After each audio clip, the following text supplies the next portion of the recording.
Hey, what's good, peoples, man? Before we get this episode started, it'd be dope if you toss us a like, a subscribe, and also don't forget to turn on those bell notifications, man. We truly appreciate it. You're not my man. You're not my man. You're a genius. And we are live. What's goody, peoples? What's goody? It is your host, yours truly, John D. Contradiction, and I am here with another addition to the Who's Man's interview series. Reckless could not make it today because of, life happens. Don't worry about Reckless. Mind your business. But today is a super dope interview. I don't know if you guys have followed the page and whatnot, but if you have since its beginning, this man right here is someone that we hold truly very close to us. We love this dude. We've been through a lot with this dude. We've been through a lot with just this artist, from different names, from releases to different sounds to all sorts of stuff. And today, this is the third time, but to me, this is going to be probably the most complete of the transformation as far as the artist. Please introduce yourself. Let everybody know who you is. I am Nojay, aka Nojay Simpson, aka Big Coat, aka the Propaganda Poet. I am from Sacramento, California. I am an entity, and I've just been making really cool rap music for a long time now, and I think I'm really coming into my own finally. Like I've said every time I come back on this podcast. But yeah, that's where we're at. I just dropped a new project, working on another project with my buddy Joe Jank. Called No Jank. I'm working on Propaganda Poetry 2 right now. And then not helping, but witnessing my friends start like a house club here in Sac, and then just doing crazy stuff right now. I'm just having the time of my life this summer, really. That's dope. Oh man. So I got a lot of questions just off rip for that. So fun, the happy house. What is this house like? This is like an artist house, like the Earth Gang Spillage Village type thing. No. This is like it's like house music, like a underground club sort of thing, like a DM for address, but then you show up and it's like 3,000 people there type thing. Oh yeah, you know what I mean? Like like a recluse. Like I don't know. It's some cool shit. It's like. It was like house party. I'm trying to keep it elusive just because it's someone else's thing. But it's like I've just been kind of going to those and like informing my art and stuff, Like that's fire. Where I'm at right now. Those type of events are very, very dope to me. Back in my party days, I used to go to a lot of those events, and I'd bring my friends along, and it would just be these very random places, but it would be turned into these great just exhibitions of all sorts of chaos. There's like dancing. Obviously, there's gonna be some drinking, there's gonna be some drugs, but there's like, I'm big on hip hop, the elements. I'm big on graffiti and shit, but there's people graffitiing, there's spray paint. There's a lot of in a sense, anarchy, but in the punk rock. I mean, I love anarchy, but I got to be nice. Anarchy as in without a ruler, but not anarchy as in chaos. Yes, exactly. Not what the media portrays anarchy to be. What anarchy can be in a beautiful sense. And these things, that's super dope. I am also shocked because a lot of today I'm going to be asking a lot of stuff about the Propaganda Poetry. So I'm very shocked that part 2 is already in the works. Oh yeah, deep. I'll send that to you actually after this too, along with the Pro Tools textbook. But like I will, it's deep. It's deep in the process right now. Okay. Yo, because Propaganda Poetry to me, I mean, let's get right into it. Like how? Yeah, go ahead. How long was the creation? Like, how long did it take to put that together? 6 months, I think, total, start to finish. Man. I produced the whole thing like, probably December. Yeah, December of 21. And then I got my wisdom teeth out. And as I was recovering, I was kind of just writing all of the verses to these beats over and over again. I had a lot of time to like figure out the pockets. I had a lot of time to figure out what worked, what didn't structurally.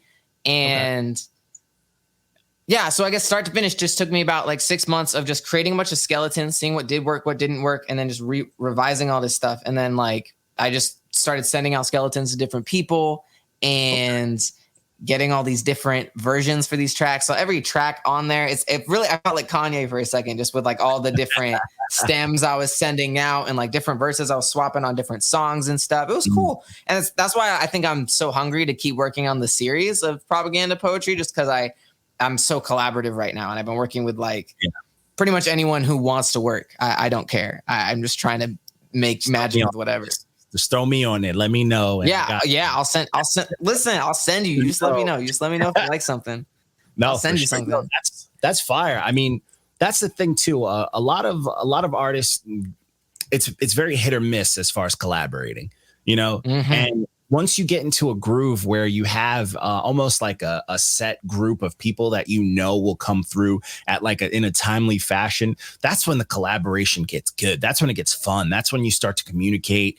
And that's where, you know, that's when it's not business, even though but that's when it's less business than it is like just a dope experience. It's creating culture with people. It's like creating, art. Yeah. It's really, it feels a lot less like transactional in that period of time. It really just feels like I'm hanging out with my friends, making some really dope shit and just trying to be like, we're the shit. Like, I'm sorry, but you're like, and it's never any disrespect to other artists or anything, but like, we just want to, every time we put something out, it's like, you're just not fucking with us. I'm sorry every time. And we just want to push that bar a little bit more. So people are like, oh, you don't have a budget, but you're making shit that sounds like this, or you don't have and it's like, we're calling it being thrifty. At least I call it. It's just like public domain samples, or I'll use $10 I got like extra that like I didn't know I wasn't going to spend, and then use it for like a little bit of a Splice subscription, download the sounds, and cancel the subscription. Fuck it. Like, yo, like Splice shit too. They do. You just have to look. You have to look for the good shit, and like, and then just be creative with it, right? Because it's like I did a sample on Nojay Simpson 2, which is like a little runoff project I did, and Vince Staples had a sample that was identical to it later, and then so I would have people being like, "Yo, Vince copied you." And it's like, no, it's just a Splice sample. Like it's just really available, you know. And it's like, but it's I don't know. It's stuff like that where it's like you have to make your shit unique, you know. So take what you got. And then, well, anyway, kind of tangent. We're going to get tangents today, but all day. Yeah, for sure. Like that's dope though. Like I love that kind of collaboration. And like, I feel like nowadays with the generation of like how music is going, especially, you know, after this, you know, COVID era and us being locked away and stuff like that, finding that even on an online sense is more prevalent than it was, because back in the day it's like, yo, let's just link at the studio if you have those people. But I've learned to enjoy that without even having to be at the studio with these people. There's a lot of things. It's never going to be the same, but you have these things where you can, you know, where you can reach out and all that good stuff. And like, it still feels fun, you know? Yeah. And I think also because I grew up with the internet, right? Like it feels a lot less. I still have friends who are very much like, I have to do it in the studio. I have to get everything done there. And that's okay. That's like totally okay. And I actually work great with people in the studio too. So that's fine. I also know though, I really have a great time exercising. I've learned more recently to free myself from, I'm self-critical, but I'm also trust my abilities if I want to try something new. And so I might be a little less self-conscious to try something a little weird in the recording session. And then if I send it to someone and they say it's whack, I know that's real because I knew I tried something a little risky, you know, versus like in the moment, I might try something a little weird and I don't know if they're going to tell me if it's good or bad, honestly. You know what I mean? Yeah. And that's like the fear of being an artist too. Like that's where having a solid team comes into play, because you can send something that you weren't even confident into someone and they're like, that's dope. And you're like, is it, you know? Is it though? Yeah. It's like, I could hear every stutter, every breath. Oh yeah. And it hurts. Like, that hurts more than someone being like, nah, bro, that's not it. Like they're entertaining you. It's not even it's bad. Brother. They're giving you the controller that's not plugged in. You know what I'm saying? Like, yes, exactly. Oh God. Yep. Yeah. I felt brutal. that one. No, it's very brutal. And like, that's what I, you know, I tell a lot of artists too, it's like, yo, have a team that you trust and that you rock with. And it's like, it's not something that's easy to build. It's very hard to, but like once you have it, it's way better, you know, it's way better, especially coming from like even something as simple as we've all had a moment in our careers where we reach out to an engineer and they'll just mix it and say it's done. And it won't sound anything like it sounds in your head. And you're like, well, I guess I have to pay them. And that's not fun. And then you don't know how dope engineers are until you meet an engineer that's like, oh, I hear this. I'm on the same page. You know what I'm saying? And that's priceless for that. That's something that'll take you far. That's make or break type energy. You know what I'm saying? Hey, size 18, keeping it real. Hey, what's up, Chewy? Sorry, that's a homie from down in SoCal. But okay, that's cool. Shout out size 18 is like a. Sorry, go ahead. Yeah, shout out to homies. Nah, but no, that's just, you know, something that I was just like, man, like you need that. I've always, you know, me, you know, I've always been, you need that honesty. You need that realism because 100%, because it's hard to do that with yourself sometimes because you, especially when you start, you know? Yes, exactly. Yeah. Like when you do something yourself, that's the thing people don't understand. Like when you're doing something yourself, only you can hear your progress. You know what I'm saying? Yeah. But to you, like it matters. Like if you nail the pocket for once, you're like, oh, I'm fucking dope. I'm just gonna let that slide. Yes. You're not gonna have to perfect this thing if you're starting. You're just gonna slowly get there. And you need those extra pushes to kind of get you to that, you know, to that point where you're like, all right, now I have a sound. This is me. And now my job is to just make this better and explore this. 100%. You know, I think that's where I am right now. That's exactly where I just got like with this current project. It's like, I kind of know what I want to do in terms of vision. I have all the ingredients. How do I make a recipe for it? And how do I cook it to the best of my ability? I don't know if that makes sense, but you know what I mean? Like, no, it makes sense. I mean, from hearing propaganda poetry, like the amount of like quality and detail and love that I could hear in there is very, to me, it's very mainstream. It's very, you know what I'm saying? Like, that's thank you. I appreciate that. Seriously, like that's the sounds you get from like someone in a label. And we know how label stuff goes. Thanks. When you send something, like the label's putting out a song, it's like, all right, this guy recorded his vocals. Let's send it to piano so they could add keys. Let's send it to the bass. And then from there, let's send it to, you know, the mixer. And then let's send it to the master. You know, there's so many things. And then there's like, oh, but this might sound good. You know, you have a whole team of these executive producers. That's what it sounded like it went through. And that's super fucking impressive. I don't get that in the underground. You don't get that in the non-label world. Yeah, I appreciate that. Oh my gosh. Yeah. I think I got that through repetition. You know, I got that through going through the track list maybe a couple thousand times and being like, okay, this doesn't need to be here. This is essential, or this bridge is essential, or this needs a couple. Yeah, just being meticulous like has really helped. And sending it to like as many people as possible and being like, is this trash? Is this mid? Is this good? Is this blah, blah, blah? Or just like not even asking anything and just being like, what do you think of this or whatnot? And like, yeah, huge. Just honest feedback. It's everything. That's everything. Yeah. I mean, seriously, like I even tell people, like, I know a lot of artists that do like online, like they do the ciphers and like one line, you know, like the one verse things and all that. Yeah. Bro, in order to get those down packed, what I always tell dudes is like, yo, memorize it. Like memorize it. If you want it super dope, memorize it, but not just the verse. Memorize how you're going to act it. Memorize every part of it, you know, till you're sick. It's performance as well, you know? Sick of it, because that's when you're going to start to pick it apart. When you're sick of it, when you listen to that song the fucking 100th time and you're like, oh my God, then you're like, oh, that sounded stupid. Like the littlest shit. And once you start cleaning those things, exactly. I appreciate you saying that, because that's exactly how my process went. Honestly, it's just been like just chiseling almost away at it, you know, and just like, seriously, cool, you have to. And that's the only way you're going to get like to that point, you know, you're going to get that good. And like, That the That's crazy awesome. thing is that is like when everybody, mainstream this, mainstreams that, you start to appreciate, even if the song isn't the greatest song, but it gets stuck in your head, you start to appreciate the catchy, but even just the quality of stuff that make it on the radio. Yeah, exactly. It may not be your genre, your bag, whatever your mood you're in when you're listening to it, but you start appreciating it because you're like, bro, now I know how much went into it. And that these, it's like a whole assembly line of shit, it's like songwriters and critique and like, okay, well, what if the tune was, what if we changed the key a little bit? And everyone's like, what the fuck? Why would you do that? And then there's I don't know.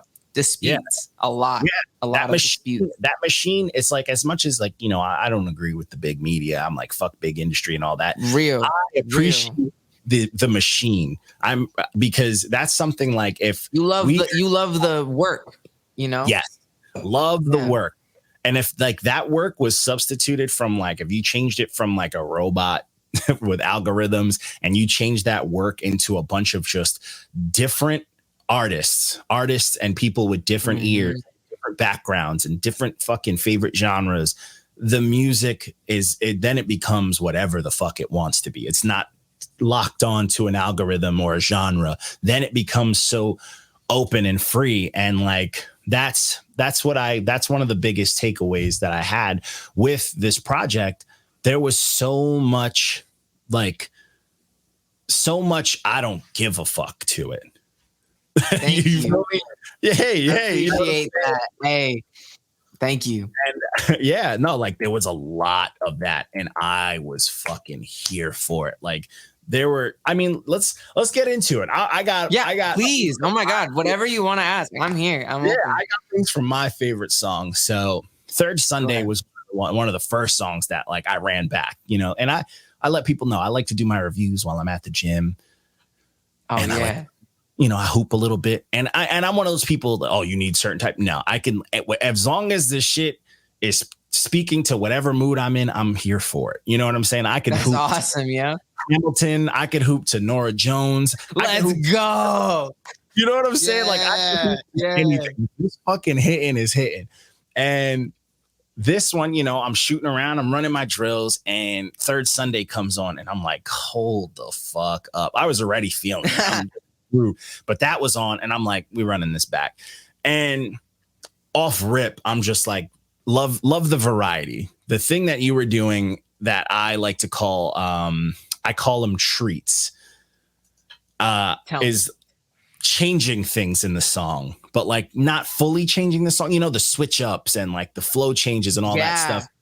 That stuff is very, very, very fucking like, that's a treat to me. That's super, super appealing. That's the shit that gets songs stuck in people's heads. That's the shit when you're young and you listen to a song and there's like that small bit on the CD that you wish you could rewind back, and you take those few seconds to fucking rewind. Like those little things are fucking dope. And I was very much here for that. Like I fucking loved that. And you have a lot of those across this. Yeah, no doubt, man. No doubt, man. Like I'm just, put it how it is. But like, talk to me about Third Sunday, and then I'll get into some lines that I like, because there was a lot of lines. But talk to me about the process of this. So song. So that song has a lot of versions. As you can probably tell, I was actually just talking to a homie about this recently. But like, I like to treat songs like when you like let's say you have a broom, right, and like the brush stops being effective. So you take the brush off the stick. And you put the brush on the new stick. Then one day the stick breaks. So you're like, fuck. Okay. So you get a new stick and you put it on the same brush. Technically, you have a broom still, and you never really replaced the broom, but you swapped out enough parts to create a whole new thing. Yeah. Right. And so I would just kind of keep doing. It's kind of something similar. Me and Joe Jank have been working on. We're calling it like prog rap, progressive rap, where it's like it's just something that slightly alters over the course of the song, right? But also has that continuing of a hook or continuing of maybe a certain refrain that still keeps it fresh, right? Yeah. Keep people coming back. So when I was working on that particular song, it's about this kind of modernized antique fair we got down here in SAC called the World's Worst Expo. and it's done by like this clothing company. It's a bunch of vendors and whatnot. And it's a really big community event, and it's really where I learned a lot of the most essential lessons outside of the internet, right? A lot of the most essential lessons about music and community, like working with other artists who weren't toxic and weren't there for like fame or money hungry. They were there because they love the craft. And so I say, oh gosh, what is it called? Something selling white tees, something. Oh gosh, I'm trying to remember the whole verse, but like something about playback hyphy on like I Street or something, like 1125 I Street is the location of this place where they have this convention every third Sunday of the month. And so like there's one happening coming up. I don't know if it's this Sunday or the next Sunday, but it's coming up, and like it's just like a beautiful event, and like my homies like DJ there, and like you get to meet. I've met so many beautiful people in connection to this event and the people in the community there that like I just felt like it owed a song. You know, it needed a song, and I wanted to put it at track, like technically it's track 4, right? Because I have that intro, but I consider the intro like a dead track, like a track 0 or something. But like I wanted to put it like right there because it was like kind of a centerpiece for me. I was like, this is the one, you know? Yeah. Okay. I'm not mad at that. I fucking like that. Like, I like that idea, like to show love in that sense. And that honestly adds a bit of a layer to the song to me, because everybody's gonna have their own interpretation of this type of stuff. And for me, for the title track, Third Sunday, I don't know why, but when it got to the second half, when you came into the switch up and you started going off on, I guess it was like shows you've played and stuff, and you were like, what was it? You said like make a killer want to escape to get the gay on him, and then yeah. Make a killer when he's afraid to get the gay on him. Yeah. Afraid to get the gay on it. It was like, dude, what about the mic getting AIDS on it? And I'm just like, AIDS on it, yeah. I was like, yo, this is so crazy. Like, so to me, I related the Third Sunday thing as kind of like an ode to like religion and certain things, you know what I'm saying? Like kind of a little. Hey, that shit. No. Definitely. No. So, okay. Allow. Right, that's genius right there. So allow me to, I grew up in kind of this conservative ass suburb, like just outside of the Sac area. And when we met, right, I was doing like this kind of at home schooling program, which is how I graduated high school. So I'm a very effeminate queer kid. Growing up around a very staunch and conservative area, I'd get beat up by my friends. I'd be hazed and shit. Anyway, blah, blah, blah. So when I wanted to make music, I was not going to do it with these people. I was going to do it with people who are actually in the city and good at the shit and cared about it.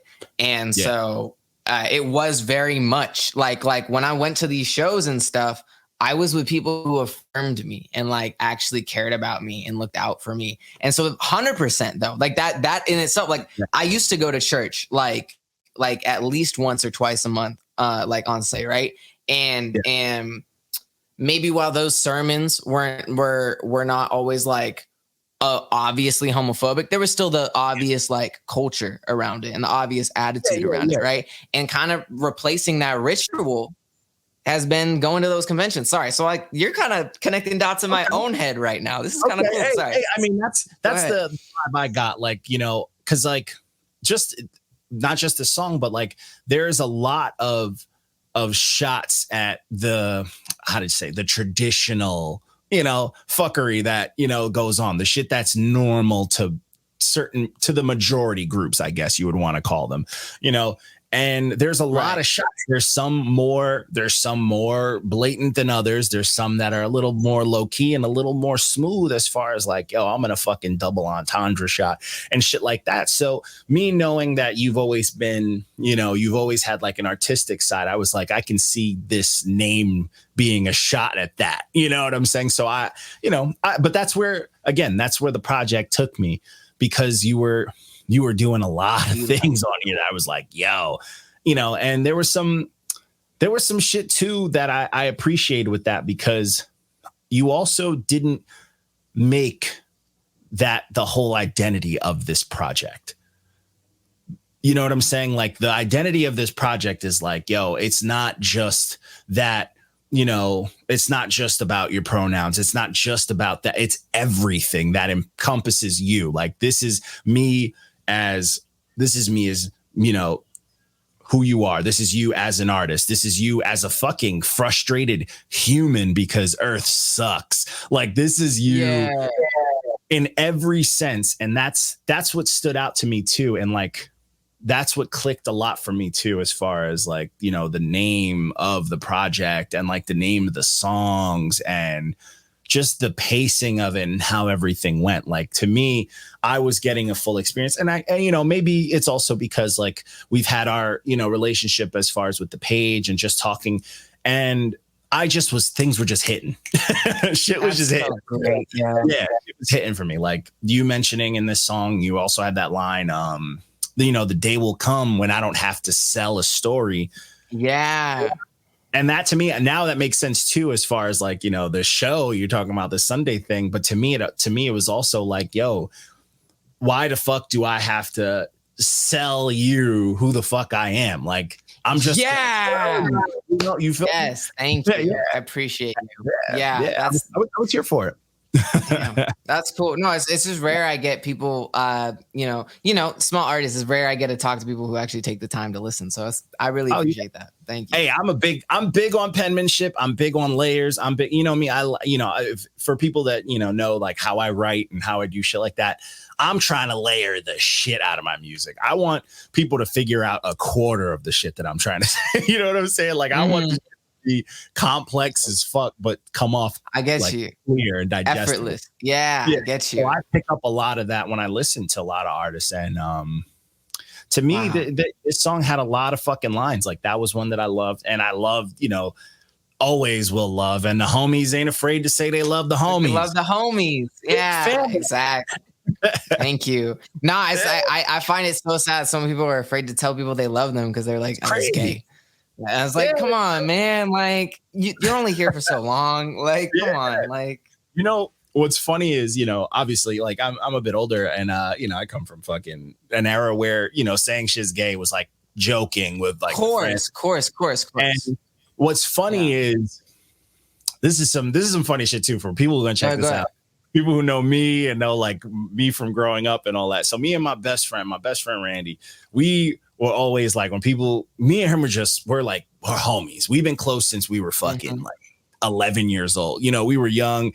We went through everything in life together. We fucking lived together for almost over a decade, and we just went through life together. We saw a lot of the worst things happen in our life, a lot of the best things happen, but we've always been fucking tight. We've been close. We've been boys.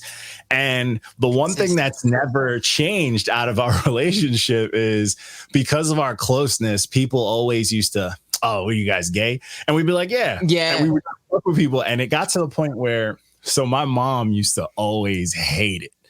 She used to fucking hate it. So when Facebook became a thing, a lot of like my profile pictures, me and him would just post like we go to the beach, you know, they have like the water rinsing thing. He'd be rinsing and I'd be behind him, and we would just post ridiculous. We take amazing. Like Christmas photos every year now with like my son, and we post like all matching clothes, just shit that people like, oh my God, these motherfuckers are so gay. And we still funny that like that's how people feel, you know what I'm saying?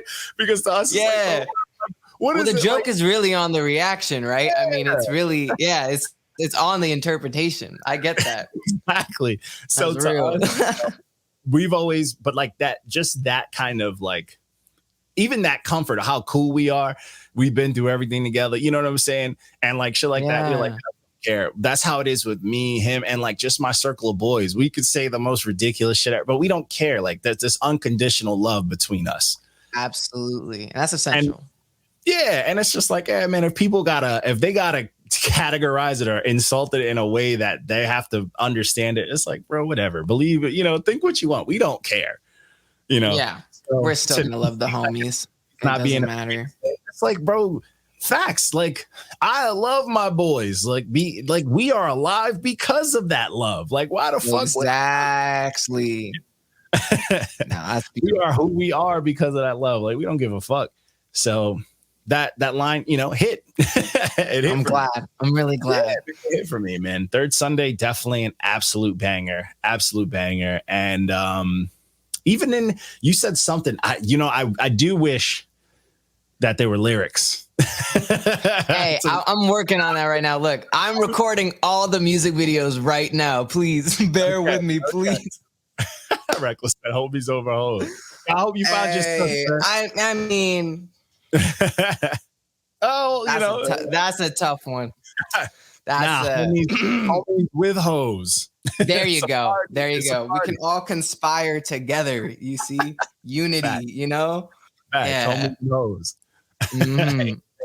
But I mean, this song to me had some stuff. You did have a part you mentioned something about someone messing up your pronouns, but I didn't fully. I don't remember the bar. Oh, it's my homie Cassie. So it was like that was like a moment of like I was like even Cassie scared of fucking up my pronouns. Like my buddy Cassie was like rolling me a blunt or something and was just like, yo, if I ever fuck up your pronouns, you just let me know. And I was like, what? That's never happened in my life. Like I've never had someone just go out of their way to do that. And I was like, so it was like just a really stand up moment. And I was like, I'm gonna put that in the song, just like little thing. And then there's someone I met at one of those shows, at the expo. So it's like just wanted to tie that in there too, That's fire. Yeah. I mean, it's fire. I mean, because it's still, even though like, that's an inside thing, like between you and the homie and all that, it still fits the narrative and it's still, it still shows that energy that like, again, encompasses who you are. And it's you. I mean, let's keep it a buck. I've been listening to you since, the first name, well, that we knew. Voldemort, but there you go. I appreciate you. But like real shit, like that type of energy, like this, like even on this song, lines like these to me, I'm like, yo, this is growth. Like I've never heard you saying some shit like that. You know what I'm saying? Thank you. I appreciate that. Oh, yo, no doubt. So that was super dope. So my second favorite, this is my bop. This is my fucking I need bop. To hear it. Talking shit that I like and that I preach about every fucking chance I get. And that's everything is politics. Yes. Yeah. Every fucking thing is politics. Everything you purchase. Everything. Mm-hmm. And that's the thing. That's the thing that I try to tell people in any field. I don't give a fuck about your doctor, your dentist, whatever the fuck it is. If there is money attached to it, there is politics. Yes. And people 100%. need to understand that doesn't always mean that it's going to be the worst shit, no, but understand that it can be bad. Right. There you go. There's nothing in this world that is just wholeheartedly, oh, that's just great. And that's not how the fucking world works. Nothing exists in a vacuum, right? We're all contingent upon what we exist under. So it's like, I get you. We exist under, politics are a bitch. And like, I love it because it's like everything you purchase. What'd you say? Everything you purchase, family, medicine and partial. Yeah. Businesses and churches. Yeah. And it's like, it's just going. Yeah. Everything. That's cool. Politics. Mm-hmm. And that's the thing like that people just don't understand. And I seeing how that affects people is insane to me because I'm known of people who've broken up because of politics. Wow. I know people who don't talk to people because of politics, whether it be, the whole Trump thing that was going on. Now the Biden thing going on. There's relationships ruined. There's families not talking. But then I'm a victim. My family included. Yeah. Yo. Yeah. Not my family so much because we don't care about that stuff. But there's certain things. There's certain things like I've lost touch with certain people that I considered close to me because of how I feel about food and how I feel about, the things like doctors and how I feel about certain things. And people just don't want to hear, not even that it's like, oh, I'm not saying I'm out here just speaking truths and this and that, but it's like no one wants to hear perspectives when it comes to certain things. You know what I'm saying? It's like, I know exactly what you're saying. Yeah. Yeah. You don't want to go to an airport and you see your pilot's Facebook and he's posting pictures, fucking drinking and turning up. And, you don't want that. You don't want to see that's his life. That's his real life. Work isn't real life. Yeah. And that's I get that. A dude is a doctor does not mean that they're not a person. They could be an awful person or they could be a great person. Your vet could fucking hate animals. That's just how life works. Yeah, I did this specifically to put them down. I just don't like them. Yo, facts. It's like people just gotta understand that. And I feel like with that kind of understanding, you either can live in fear or live in acceptance. Like, just like, hey, this life, let me just let me be good. If they're all fucked up or potentially fucked up, let me be all right. But absolutely. Talk about this song. Let me get your perspective since I'm throwing no, it's all good. It's all good. I appreciate your perspective. I think this song I made with Joe Jank had it was a lot faster originally, had a different sample chop and everything. And I think when I redid the beat, I found like two different samples. I found like the horns and the pianos separately, and I just chopped those separately, and they ended up complementing each other very well. And I had this hook for a long time that everything is politics. And that was like essential to the whole propaganda poetry thing, but I didn't know where I was going to put it. I didn't know what I was going to use it for. And eventually it just kind of slid into everything is politics. And I was saying I was rapping bullshit before I found a life. And I was just talking about kind of slowly how I realized that like everything is politics, including music, including the things I care about and try to sell people. And so because of that, I also have to be aware there's a certain window of influence or sphere of influence that I have in creating, we call it in like some of my poli-sci classes, we call it secondary socialization, like media and stuff like that. And it's how a lot of us form a specific perspective of the world, right? And so like, it doesn't mean this, and this does not mean like, oh, I'm playing video games, I'm gonna go like do a bunch of violence. No, it just means it's like, oh, people can drive cars, people can shoot people. Like it just informs you of what reality could look like.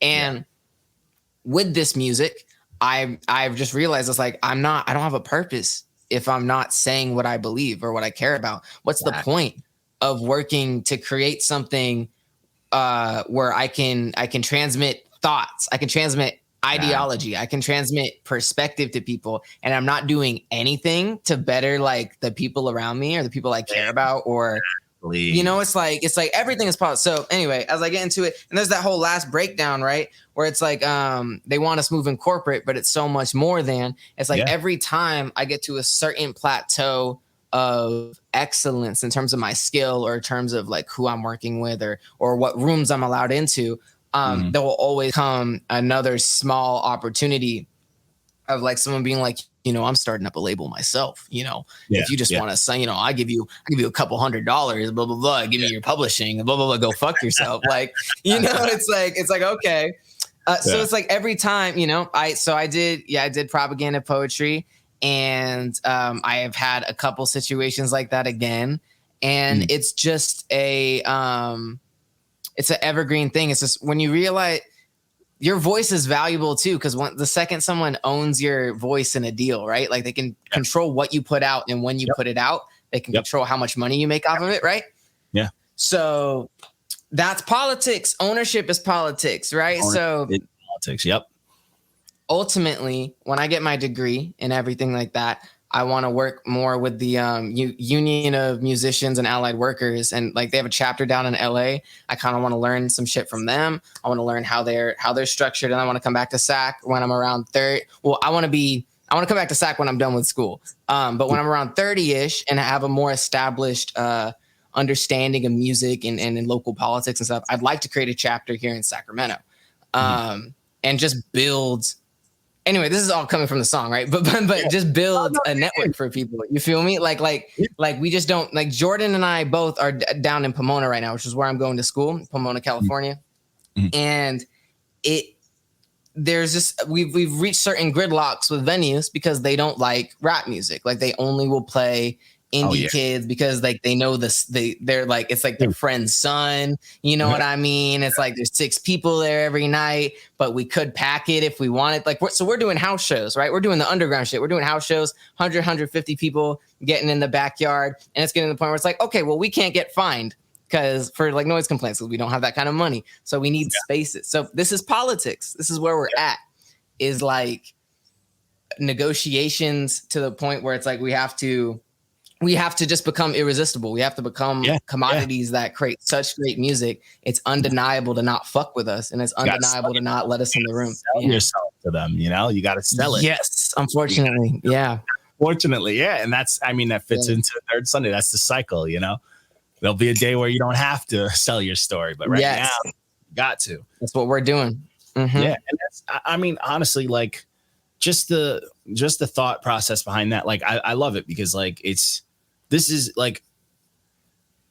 me just being straight up, and you know me, I'm not gonna bullshit anybody. I'm not gonna do things to say nice things, but this is the type of shit that like I want my son to get into.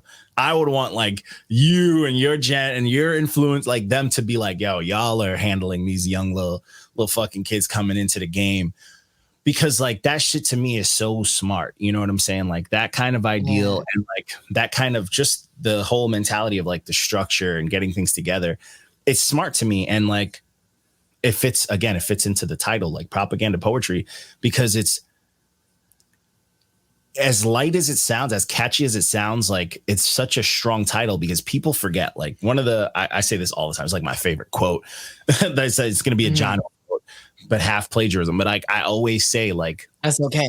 The world has taught us that, you know, sticks and stones may break my bones, but words will never hurt me. And to me, that's the biggest lie that's ever been spread around. Like words are so fucking powerful. Like words shift everything. Like words topple kingdoms. Like words change change law, everything. Like the world is influenced by words. And one of the easiest, quickest, most like fucking intoxicating ways to get words across is music.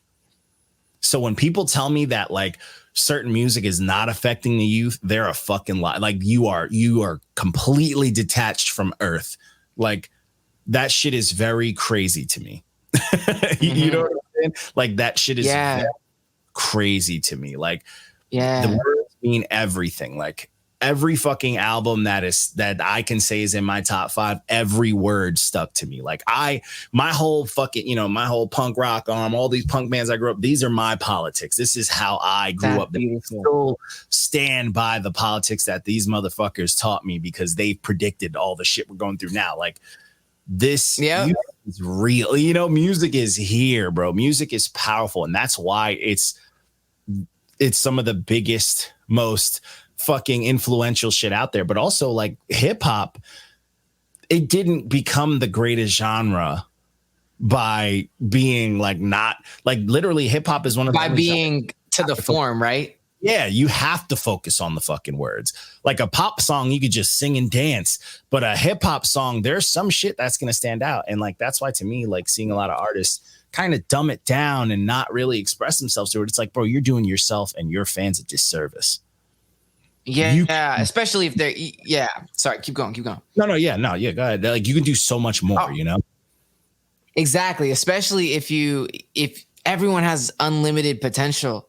So it's like, thank you, Chewy. Yeah, music is culture. Like everyone has unlimited potential, right? If they keep working with it. We're gonna ask him that after, Reckless. We ranting right now. We're gonna re-ask him that after. That's okay. But I do fuck with Mozzie though. I do. Everyone I know fucks with Mozzie. Mozzie is like, It's like, and then there's Death Grips, which is like the scary cousin in the corner. You know what I mean? Like everyone knows Death Grips is like the Sacramento pride, but it's like, yeah, but he's over there. You feel me? But anyway, sorry. I was talking about, what was I saying? Where were we at? Sorry, my bad. You threw us off, Reckless. You threw us off. How dare you? It's all good. It's like, just that music is politics, and the fact that it's evergreen, right? Me being able to attach my ideology, which is just grounded in a very rational critique, right, of the status quo. I think in itself it's like George Carlin comedy. You feel me? Where it's like his political takes. Well, yes, it might not be like the right flavor, and like there's like definitely some aesthetic things that people might not like about it. Like his points he makes though, like from the 90s, still ring true to like shit that's happening right now. You know what I mean? But it's the same shit. And I believe in Russia, there's a fucking hip hop political party. I think no way. Hold on. Actually, I'm gonna look that up later, but I'm gonna write this down. I learned this from the Instagram page. Her name's Wanja, but it's the I Still Love Her, that like hip hop blog page. So she's from either Russia or Germany. I'm not sure where, but I remember her posting something, and I remember looking into it, and I was like, yo, there's a hip hop political party. I'm like, that's fire. But I'm like, where the fuck? Insane. We created this shit. Where are we at? Like, where's New York? You know, like, where the fuck? Yeah. Oh yeah. New York needs a hip hop for real. But like, to me, that's, you know, and when I think of stuff like that, when I think of like politics and like, you know, just artists compared like you and like artists that are kind of these voice of the underground, you guys are the Green Party right now to me, you know? Yeah. Yeah. You guys fucking shame. The sequel is called The Party. Did you know that? Did I tell you that? That my sequel to Propaganda 2 is Propaganda Poetry Part 2, The Party. That's what it's called. Hey, there you go. I mean, you guys, you should be the Green Party, you know? Like you guys should, because that's what it honestly feels like to be the underground. And it's like, in order to be heard, you have to convert. You have to be a Dem. Or it's like a dark horse candidate. Yeah. And it's coming out of nowhere and just like sweeping the election. That's what we're trying to do. It's trying to be an upset, but like it's like so abrupt you didn't even know it was happening the whole time. You know? That's what we're at.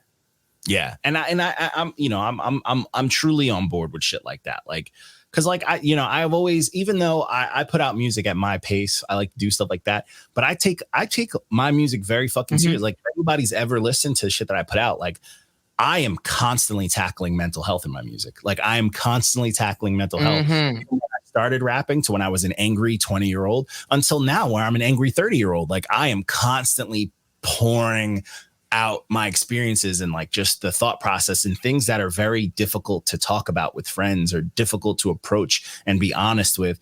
And it's just like, to me, like for someone to just, you know, an artist to just, oh, I'm just going to rap about bullshit and I got a million people rocking. It's like, yeah, it's cool to have fun, but like there's also got to be a certain point where it's like, hey, maybe I'm influencing a lot of kids. Yeah, just a little bit, right? Maybe, you know, mix it up. And that, you know, that's true to, you know, Streets to Third Sunday, you know, what's a rapper but an actor with a microphone. And to me, it's also like, it's no different. There's no difference, you know, like that's what a rapper can be, because look at actors, like fucking, why was Matthew McConaughey talking about the school shooting? Because he's an actor and people are going to listen to him because he was in movies exactly.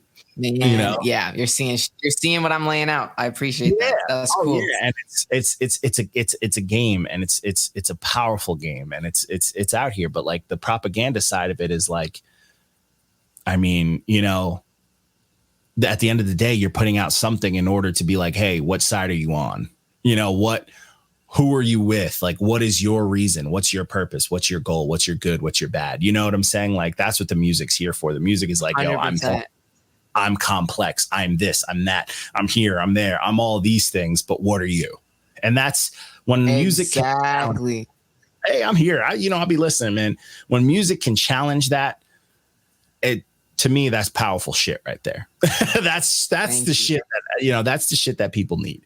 And I like, you know, we could have the turn up songs every here and there, but to lead a fucking youth with like artists like, you know, Travis Scott, who barely cared about kids getting hurt, or like the baby fucking attacking. That shit hurt me. Yeah. Crazy. Yeah. Crazy. I think about what's like, you can also do turn up songs with a ideology attached to it too. It's like, I don't think, you know, the repetition is a good tool, you know, it's not, if you use the right message, you might be able to discover a double entendre like 2 or 3 times as quickly, right? Because it's like, oh shit, but from that angle, that right. But it's like, I see what you're talking about though. It's like just being mindful, right? Mindful of the fact that you have a sphere of influence. You have people who are gonna, especially in America, especially in Western culture, right? Like everything we do is based off of like what we buy and consume. And like, that's a lot of our identity is based off of that stuff. And so it's like, if that is how it is, we're going to very strongly identify, we're going to bum rush a stage to get a photo of Travis Scott. And if Travis Scott is telling us it's okay, we're going to do it. you know, and it doesn't matter if people in the vicinity are crying because they're fucking nobodies. Who gives a fuck? Yeah. It's like, that's Travis right there, you know? And that's just, I mean, I know this because these are people my age, right? Who do a lot of, and not always, a lot of times it's like people of different ages, but it's young, impressionable people who I don't think are stupid. I don't think they're stupid. I just think they're impressionable. I think they want attention, they want love, and they think it's being sold to them through a $400 concert ticket, and it's just not true, you know. And that too, like that $400 concert, people don't understand. It's like, why would you go to a concert and be stupid? It's like, yeah, but that little bit of whatever you call stupidity is his social identity. Like that's what he's all they got. That's what all they got. That's what he's going to be known as until he's done with the construct of a fucking public school or you know, a Catholic school or whatever the fuck kind of school. It's still a system. So in that block that he's spending a majority of his life in, you're in school 8+ hours a day. That's your life. You know, that's your life. That's where it matters. And if you're, because like it's even now, like imagine trying to be in school and not listening to what's on the radio if everyone's doing it. That's very hard to do. Very fucking hard. Like I had a hard time. I listen to a lot of music. I listen to a lot of punk. I went to a lot of shows and shit like that. But even I was still in tune with the mainstream, just so I didn't want to feel behind. But I also I still listen to Drake. I don't, you know, like I'll still listen. I'll still tune in. Like you gotta, and you gotta, you know, as a fucking kid growing up, that's tough. As an artist, it's tough to not stay in tune. Like no matter how you look at it, we're kind of getting funneled into some sort of system, and it just is. It is what it is. But when you can play with that, when you understand that and can work through, around, and in and out of it, that's when the real special shit comes out. That's when the uniqueness comes out. And that's, you know, it comes with hard work because you got to learn it, you know, you got to break that mold. And I appreciate that. Yeah. No, real shit. Real shit. I often see it as like almost a fourth wall break, you know, like knowing how certain things in society might be like structured or even used as ammunition for other people. Like I found very fascinating. You know what I found very political that not a lot of people I felt like were talking about political was like the Drake Kanye beef. Like them making up out of nowhere made no fucking sense, right? That made no sense, right? But then it was like, what was to Free Larry Hoover, right? Yeah. And like, what was it? Jay Prince got involved, right? And it was like, okay, something happened here. We don't know what happened, right?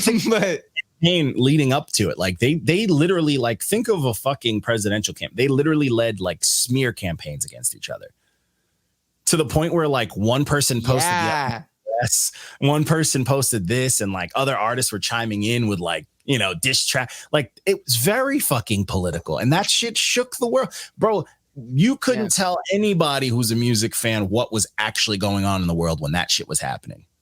You know, that shit is it was Donda or CLB. Which one? We got killed because I reviewed both. I enjoyed CLB over Donda because the first listen for Donda to me. Talk to me. Talk to me. Okay, what? Okay, give me the rundown. Hold on.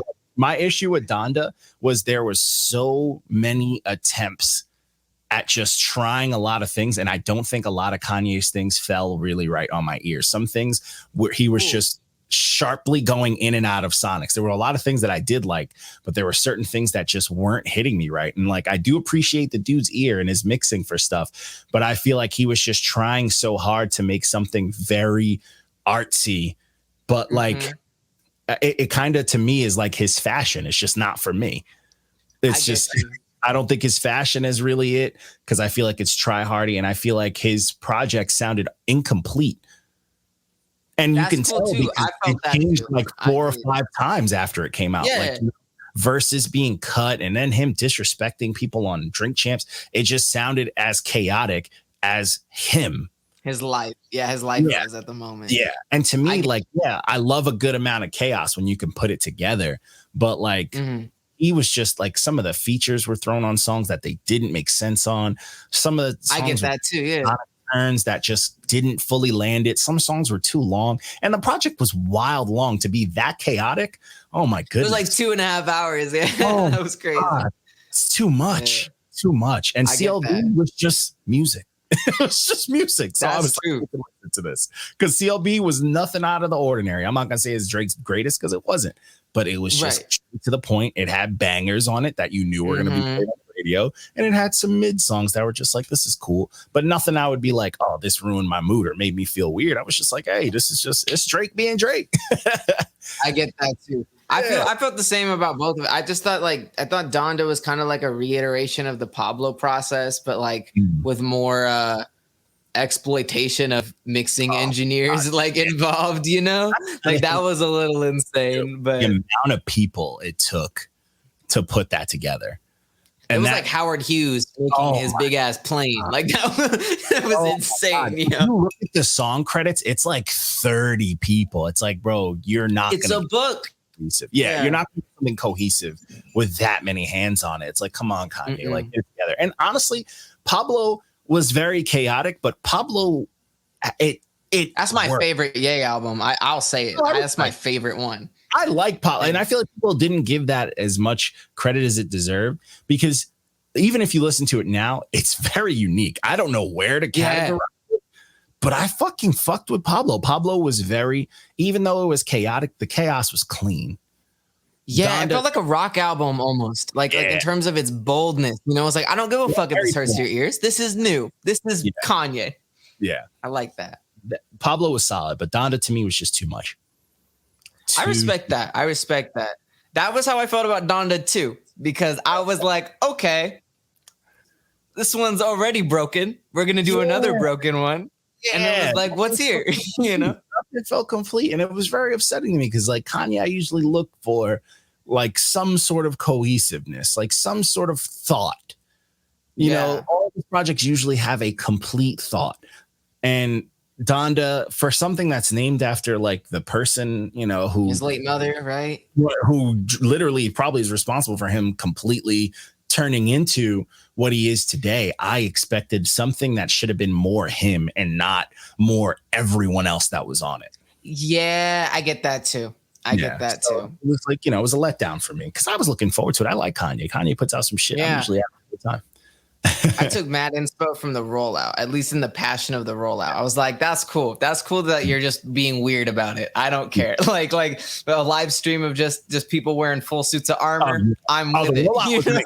See, that's the thing. I enjoyed the rollout better than actually listening to it. I get that. And that's where it's like, that's what I'm at right now. I'm like, you know what? I can create dope art. How do I make a rollout like that? You know, how do I get the ears? That's literally, I'm reverse engineering right now. That's where I'm exactly.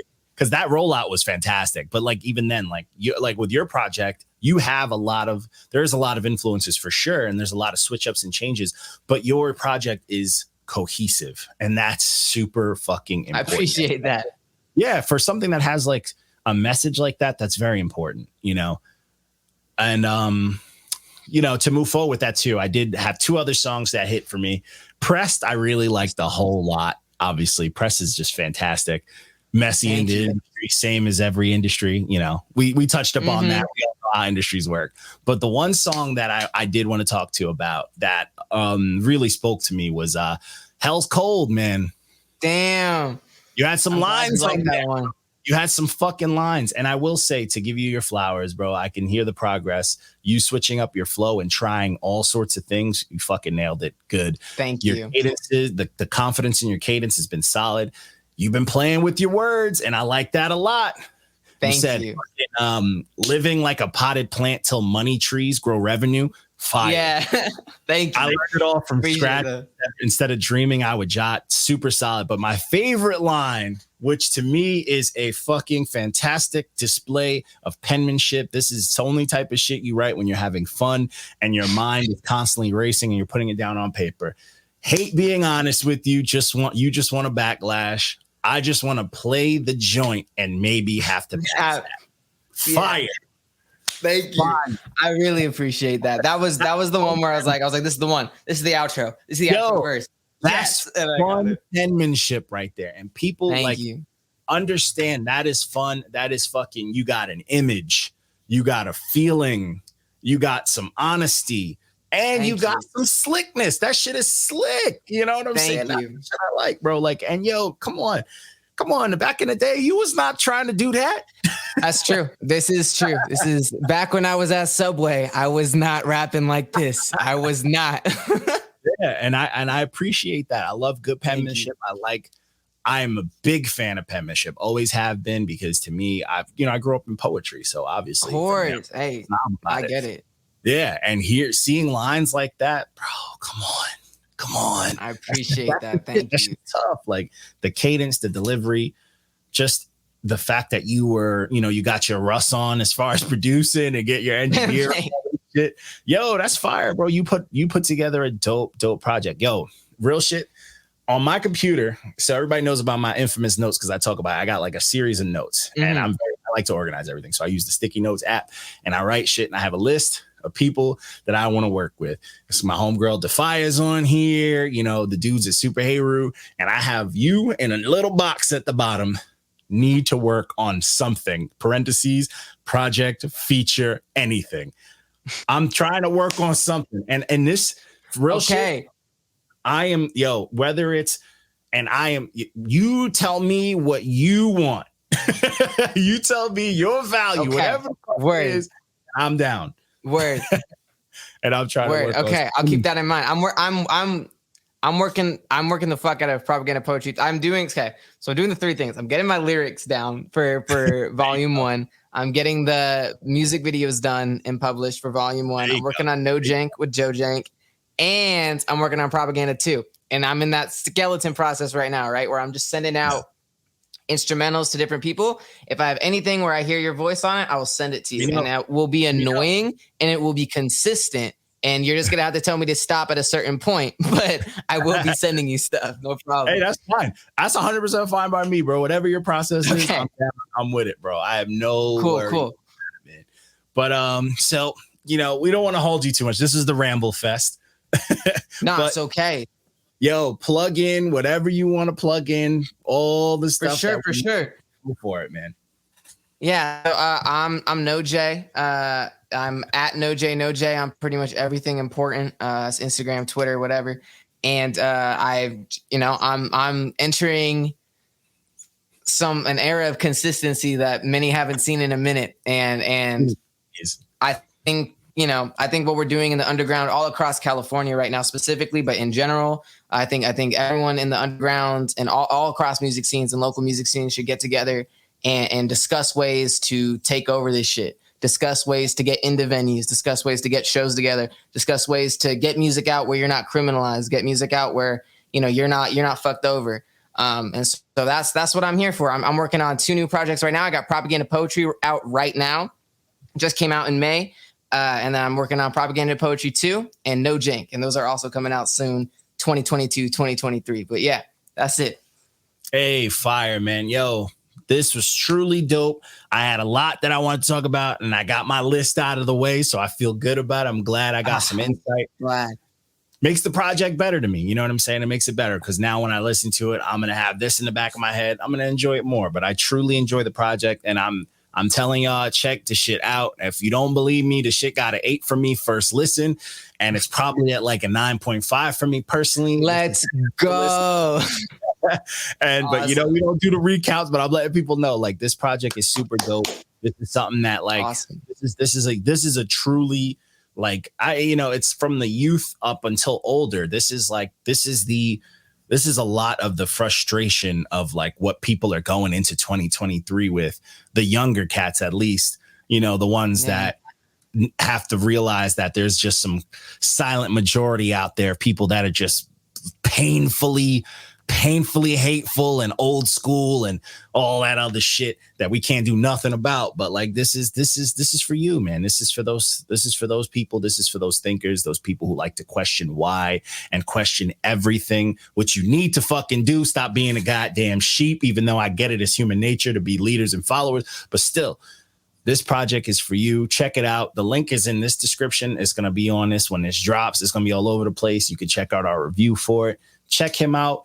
Show love. Let him know what you think. And honestly, if you want to talk to me about the project, I'll break it down because I clearly have like the fucking professor's eye on this project.